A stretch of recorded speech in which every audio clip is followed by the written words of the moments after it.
بسم اللہ الرحمن الرحیم۔ السلام علیکم۔ امید کرتا ہوں سارے دوست خیر و عافیت سے ہوں گے۔ ایک عثمانی سلطان اچانک قسطنطنیہ کا محاصرہ کرتا ہے۔ یہ محاصرہ 6 اپریل سے 29 مئی 1453 تک کل 54 دن جاری رہا۔ رومی قیصر کی مدد کے لیے ہنگری کی تیاریوں اور وینس کی بحریہ کی روانگی کی خبریں آ چکی تھی۔ پھر سلطان نے حملہ کا حکم دیا۔ عثمانی بحری بیڑے کی مداخلت روکنے کے لیے دشمن نے قسطنطنیہ کے ساحل پر باڑ لگوا دی۔ سلطان نے اپنے جہازوں کو شہر کی دوسری جانب لے جانے کا حکم دیا۔ سلطان کی افواج صحرا کے ذریعے جو اب تک ناقابل رسائی تصور کیا جاتا تھا، اپنے جہازوں سمیت قسطنطنیہ کے پچھلے دروازوں پر پہنچ گئی۔ قسطنطنیہ فتح ہو گیا۔ یونانیوں کو قسطنطنیہ واپس آنے کی اجازت دی گئی، جو فتح کے بعد ہرجانہ ادا کرنے لگے اور انہیں ایک خاص مدت کے لیے ماسل سے چھوڑ دی گئی۔ فتح کے اگلے روز قسطنطنیہ کے بڑے وزیر چندرلے کو برطرف کر کے گرفتار کر لیا گیا اور اس کی جگہ اس کے حریف زاگناز کو تعینات کر دیا۔ قسطنطنیہ کی فتح نے سلطان کو راتوں رات مسلم دنیا کا مشہور ترین سلطان بنا دیا۔ قدیم بازنطینی سلطنت کے تمام ایشیائی ممالک پر عثمانی قابض ہو گئے تھے، لہذا یورپ میں بھی صرف قسطنطنیہ اور اس کے مدافعات اس میں شامل ہونا باقی تھے۔ سلطنت عثمانیہ قسطنطنیہ کی فتح کے بغیر ادھوری تھی۔ ایک اربان نامی توپ خانے کا ماہر تھا، بھاگ کر سلطنت عثمانیہ کے علاقوں میں چلا آیا۔ اس نے سلطان کو ایک بہترین توپ بنا کر دی، جس کی سنگی گولوں کا قطر 2.5 فیٹ تھا۔ 6 اپریل 1453 کو زبردست محاصرہ کے آغاز کر دیا گیا۔ مسلسل انتھک محنت اور جان فشانی کے بعد 29 مئی 1453 کو بلا آخر قسطنطنیہ فتح یاب ہوا۔ قسطنطنیہ کی فتح محض ایک شہر پر ایک بادشاہ کے اقتدار کا خاتمہ اور دوسرے کے اقتدار کا آغاز نہیں تھا۔ اس واقعے کے ساتھ ہی دنیا کی تاریخ کا ایک باب ختم ہوا اور دوسرے کی ابتدا ہوئی تھی۔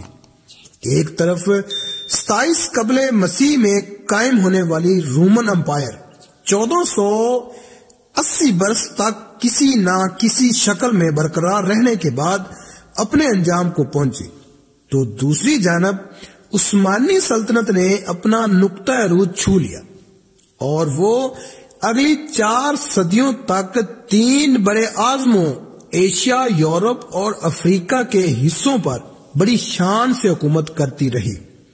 1453 ہی وہ سال ہے جسے قرون وسطی مڈل ایجز کا اختتام اور جدید دور کا آغاز بھی سمجھا جاتا ہے۔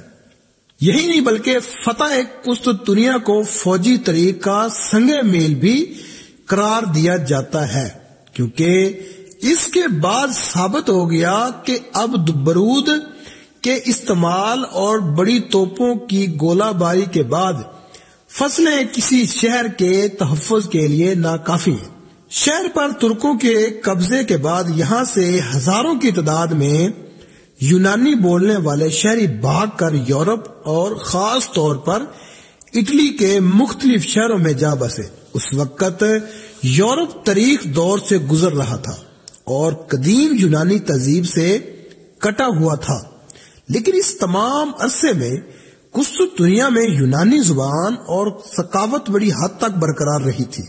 یہاں پہنچنے والے مہاجروں کے پاس ہیرے جواہرات سے بیش قیمت خزانہ تھا۔ ارسطو، افلاطون، بطلیموس، جالینوس اور دوسرے حکماء علماء کے اصل یونانی زبان کے نسخے، ان سب نے یورپ میں قدیم یونانی علوم کے احیاء میں زبردست کردار ادا کیا، اور مورخین کے مطابق انہیں کی وجہ سے یورپ میں نشاط الثانیہ کا آغاز ہوا، جس نے آنے والی صدیوں میں یورپ کو باقی دنیا سے سبقت لینے میں مدد دی، جو آج بھی برقرار ہے۔ آج دنیا اس مرد قلندر کو سلطان محمد کے نام سے جانتی ہے۔ 29 مئی کی صبح جو شہر نظر آیا یہ وہ شہر نہیں تھا جس کی شان و شوکت کے افسانے اس نے بچپن سے سن رکھے تھے۔ سلطنت آخری سانسیں لے رہی تھی۔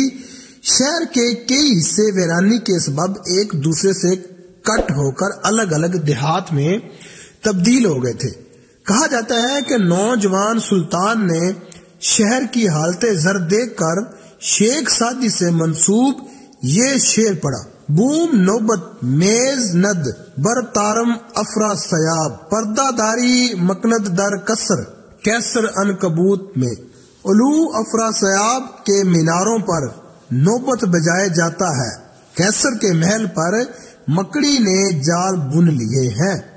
قسطنطنیہ کا قدیم نام بازنطین تھا۔ آج ترکی نیٹو میں حصہ دار ہونے کے باوجود یورپی ممالک ان کو نفرت کی نگاہ سے دیکھتے ہیں، کیونکہ ماضی ان کو یاد ہے۔ اللہ تعالی ہمیں پھر سے اس طرح کے حکمران عطا فرمائے تاکہ اسرائیل کی طرح کوئی ملک ہماری ماؤں بہنوں اور بچوں پر ظلم نہ کر سکے۔ سبحان اللہ۔